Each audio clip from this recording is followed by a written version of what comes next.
Une. Et dans ces numéros, nous avons le réel plaisir de retrouver un invité qui nous a fait du bien lors de l'émission précédente, le docteur Esaïe Kaye, que je vais saluer. Bonjour docteur. Bonjour docteur. Vous allez bien? Oui, le Seigneur nous soutient vous. Nous allons aussi bien. Merci pour votre disponibilité une fois de plus. Alors, ensemble avec lui, nous allons exposer autour de son merveilleux livre intitulé Aperçu sur les hérésies contemporaines. Il dit ceci en introduction: les fausses doctrines sont une mèche dans la sauce. Un bon étudiant de la Bible peut arriver à les dénicher sans fournir beaucoup d'efforts. Elles sont également un virus dans les coulisses. Elles pénètrent lentement, sûrement et de manière rusée pour s'accaparer des foules qui examinent rarement les saintes écritures. Alors, docteur Esaïe, dans ses livres, je vois vous focaliser sur l'Église et sur un intrus, ou les intrus qui sont les hérésies. Alors, c'est ensemble avec vous que nous voulions bien comprendre quand on doit parler d'hérésie et cette démarcation des hérésies contemporaines. Vous allez voir que le maître, déjà dans ses paraboles sur le royaume de Dieu, à un moment donné, il a parlé sur un semeur qui a semé le blé. Et au milieu de la nuit, il y a quelqu'un qui est venu mettre des frères. Au point qu'on a mis pression au maître pour venir enlever l'ivraie, il a dit laissez-les croître ensemble jusqu'à sec. Pour les lecteurs de la Bible, ils se retrouvent déjà. Alors, c'était un message fort pour l'Église.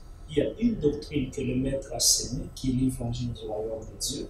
Et au-delà de cet évangile, au cours de l'histoire de l'Église, dans la nuit des temps, il s'est passé que certaines personnes qui ont été mal intentionnées sont venues semer autre chose que la pure doctrine, la pure parole de Dieu. D'abord, je voulais définir le mot hérésie. Il y a la différence entre l'erreur et l'hérésie. Quand on parle de l'erreur, c'est quelqu'un qui s'est trompé. Mais un hérétique, c'est celui qui transforme un mensonge en une doctrine. C'est là, d'une manière intentionnelle, d'égarer les gens. C'est celui-là un hérétique. Vous allez voir que l'erreur n'est pas une doctrine. Mais l'hérésie, c'est une doctrine. Ça reste comme un système d'enseignement. Et parler des hérésies contemporaines, nous voulons juste présenter les hérésies qui sont les plus frappantes par rapport à notre époque. Parce que vous allez voir qu'il y a des hérésies qui sont plus vieux et d'autres sont plus récentes. Alors nous voulons rester dans cette actualité-là, comprendre quel est cet livre-là qui est entré dans l'oubli par rapport à notre saison. D'accord, merci beaucoup. Je rappelle à tous ceux qui nous suivent que nous avons sur ce plateau, le plateau de l'émission Au fil de la plume, le docteur Esaïe Kaye, qui, je rappelle, il est écrivain, conférencier, il est serviteur de Dieu, il est professeur de théologie à Christian Discipleship International Jean-Yves, et vous êtes aussi le directeur fondateur de Cria Bible College. Alors, docteur, vous pouvez aussi vous parler, vous dites ceci, vous évoquez au chapitre 2, vous évoquez la problématique de la théologie de la prospérité. Est-ce également une hérésie? Oui, mais il faut d'abord définir la théologie de la prospérité. Je suis en train de parler de la théologie de la prospérité dans le terme vulgaire. Vous allez voir d'abord que l'évangile du royaume elle-même, quand elle est bien prêchée, c'est une théologie de la prospérité. Vous voyez? Mais c'est ainsi que vous allez voir, par exemple, les gens qui disent « Je préfère que vous prospérez à tous égards comme prospérité de vos âmes ». D'ailleurs, à la fin là-bas, j'ai même fait une problématique, l'herméneutique de ces textes, parce que beaucoup de gens prennent ces textes-là comme les textes de base d'appuyer que non, un pauvre ne peut pas avoir le royaume de Dieu. Il y a même des gens qui ont fait des déclarations très dangereuses en disant que la pauvreté, c'est un péché. Vous voyez un peu ça. Pourtant, quand vous analysez le livre des Proverbes, vous trouverez que la Bible déclare celui qui a fait les riches et les pauvres. Et en plus, dans la parabole des talents, Dieu est clair. Il montre que les maîtres ne lui distribuent pas les richesses de la même manière. Il y a celui qui a donné 5 talents, à l'autre il lui a donné 2, et à l'autre il lui a donné un seul. Ce qui est sûr, c'est que nous aurons toujours des pauvres au milieu de nous. Ce qui veut dire quand on veut insister sur le fait qu'un chrétien ne peut pas être pauvre, un chrétien ne peut pas tomber malade parce que la théologie de la prospérité est toujours rattachée à la théologie de la santé. On appelle autrement dit la théologie de la vache grasse. Vous allez trouver qu'on vous dit qu'un chrétien ne peut pas tomber malade, tout ça. Bon, mais la finalité de toutes choses, vous trouvez qu'il y a beaucoup de théories dont la réalité sur terrain va démentir. Et puis, dans la théologie de la prospérité, on met beaucoup l'accent sur les efforts de l'homme. On a tendance à penser que les saluts que nous avons, c'est un salut, un acquis. Acquis dans quel sens? Un salut déjà complet. Appelé aussi dans les jargons théologiques les saluts holistiques. Mais vous allez voir que ce salut que nous avons aujourd'hui, nous l'avons, mais nous ne l'avons pas encore. Je vais m'expliquer. C'est pourquoi l'apôtre Paul est en train de dire que nous attendons encore la rédemption de nos corps.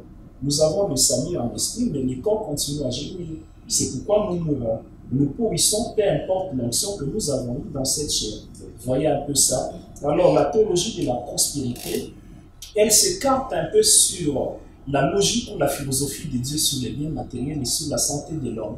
Vous allez voir qu'à travers les souffrances, à travers la pauvreté, les manquements, les maladies, il y a aussi une pédagogie de Dieu. Alors si nous disons que les gens ne peuvent plus souffrir, nous sommes déjà au ciel.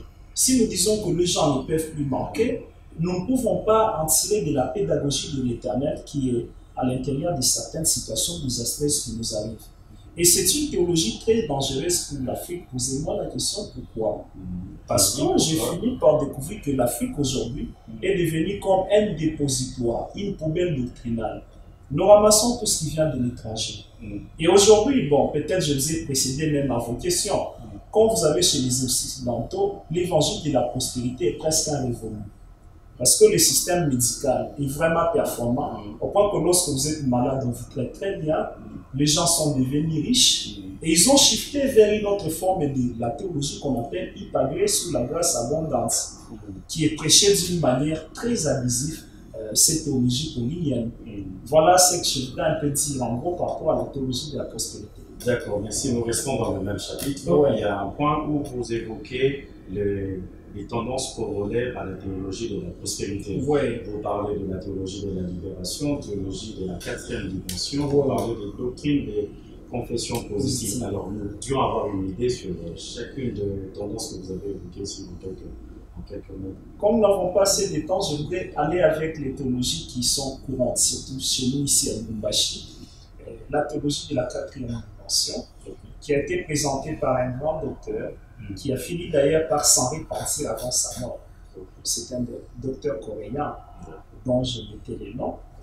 Et on a aussi la théologie de la confession positive. Tout ce que tu vas confesser, ça va arriver. Vous voyez un peu ça. Mais vous allez trouver que ce sont les capacités de l'homme qui sont mises en valeur et non les capacités de Dieu. Tel homme pense, tel homme est. Mais attention, ça c'est sur le plan comportemental. Ce n'est pas sur le plan de la destinée. On doit bien lire la Bible. Si tel homme pense, cet homme est, pensons ensemble avec vous avoir un avion si nous allons vous trouver là à l'extérieur. Ça restera un rêve. Ça restera un rêve. Alors on a poussé les gens aux confessions positives sous, entre guillemets, de la foi, mais la foi biblique ne puise pas sa force dans les pensées de l'homme. La foi biblique puise sa force dans la parole de Dieu. Si nous voulons admettre la théorie ou la théologie de la confession positive, nous devons puiser dans la parole de Dieu. Confesser la parole de Dieu comme étant notre prière. Et nous confessons ce que nous croyons et ce que nous pensons. Parce que dans la théologie de la quatrième dimension, on montre que nous pouvons tout créer par les pensées. Ce n'est plus la foi, c'est l'imagerie. C'est la visualisation. Vous voyez un peu ça. Alors, l'Église est en train de naviguer vers ces niveaux-là. Et petit à petit, certains vont même se plonger dans le mysticisme. On ne regarde plus à Christ, on regarde à ce que nous pouvons imaginer. D'accord. Merci beaucoup. Alors, on est curieux d'en connaître un peu plus. Alors, nous voudrions aussi comprendre un peu la théologie de la libération. La théologie de la libération, c'est un mouvement qui était né en Amérique latine. C'est là que je sens que ça bat vraiment du terrain. Ouais, ça ressemble un peu au micro spirituel que nous avons étudié tous à l'école.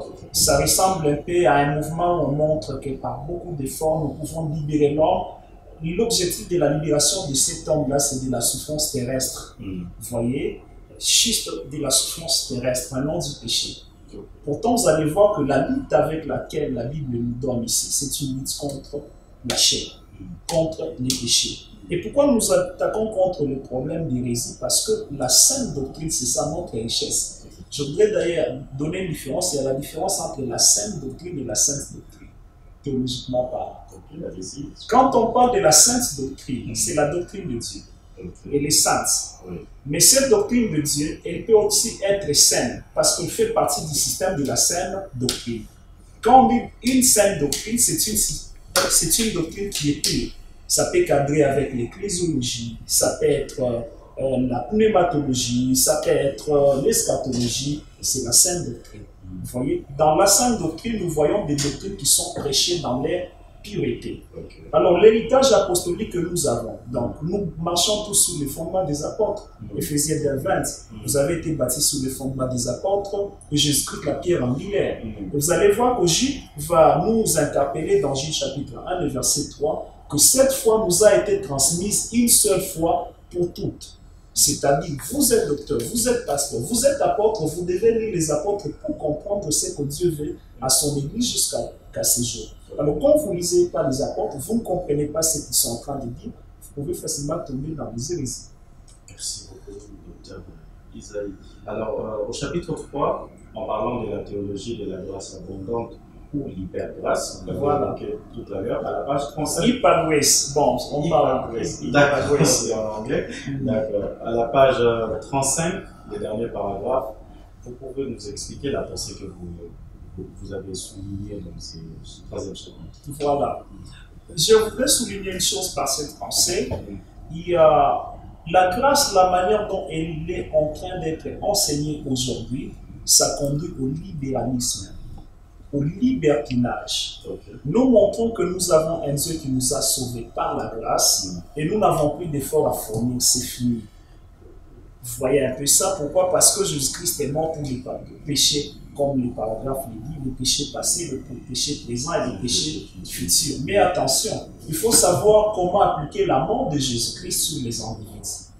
Il y a la question de la foi, il y a la question de la confession. Vous voyez, qui entre en jeu. Vous allez voir avec la théologie de la grâce abondante aujourd'hui, ça a amené beaucoup de saleté dans l'Église. Beaucoup de péchés dans l'Église parce qu'on s'est dit, nous avons un Dieu de la grâce. C'est vrai, notre Dieu, c'est un Dieu de la grâce, mais la grâce biblique a un problème. Quelle est la problématique de la grâce biblique? Le Dieu de la grâce n'a rien à voir avec les péchés. Il n'a rien à voir avec ça. Alors, la manière dont la grâce est en train de s'enseigner aujourd'hui, vous sentez que c'est comme une exhortation gentille au péché. Voilà. Même si vous faites quoi? Il a déjà versé son sang sur la croix de Golgotha, c'est fini. Vous voyez, c'est la problématique. C'est pourquoi j'ai inséré aussi cette théologie à l'intérieur. Et aujourd'hui, il est en train de battre du terrain. Et même ici chez nous en Afrique, et précisément même au Congo, vous sentez que ça commence maintenant à couler. Mais vous voyez la manière dont cette grâce-là est en train d'être présentée par les prédicateurs, la plupart des prédicateurs, et la grâce que l'apôtre Paul nous présente, il y a un décalage terrible. Vous sentez que ce sont les gens actuellement qui ont tendance, qui ont le vouloir de satisfaire les désirs de la chair. Alors il commence à se créer un système d'enseignement. Et je voudrais peut-être rappeler à la conscience de prédicateurs, lecteurs et autres choses, il faut beaucoup tirer attention avec les ministères d'enseignement.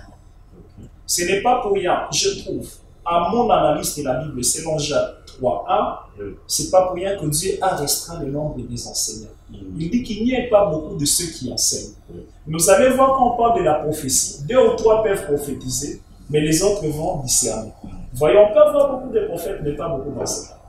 Pourquoi? Parce que si vous voulez détruire l'avenir d'un peuple, donnez-lui un mauvais enseignant. Et comme le diable fait aussi détruire l'avenir de l'Église, infiltrer ses propres enseignants, il doit passer par le ministère d'enseignement. Et c'est dans ces ministères d'enseignement qu'on va accoucher des fausses doctrines que nous appelons les hérésies. Vous voyez, les hérésies arrivent pas pour maintenir l'Église dans les fondements des apôtres, mais c'est pour enlever l'Église de la destinée apostolique. Elle va se retrouver une église séculière, donc église monde. Merci beaucoup, docteur. Nous recommandons à nos téléspectateurs de consommer ces livres pour en connaître plus. C'est un livre que vous pouvez trouver dans différentes librairies de la place ici à Lubumbashi. Vous pouvez aussi passer à la librairie de la Parole éternelle. Même les livres présentés lors de l'émission précédente, vous pouvez passer à la librairie de la Parole éternelle, vous allez vous en procurer. Merci beaucoup, docteur. Tout le réel plaisir est de vous savoir toujours disponible pour venir et exposer vos œuvres afin de bénir le peuple de Dieu. Merci. Nous vous donnons rendez-vous prochainement. Nous remercions l'équipe de la réalisation assurée par le frère Sébastien Makiko. Nous remercions la programmation assurée par le frère Ibrahim Moukendi ainsi que la coordination assurée par le pasteur Guy Amani. Nous vous fixons rendez-vous prochainement. Que Dieu vous bénisse.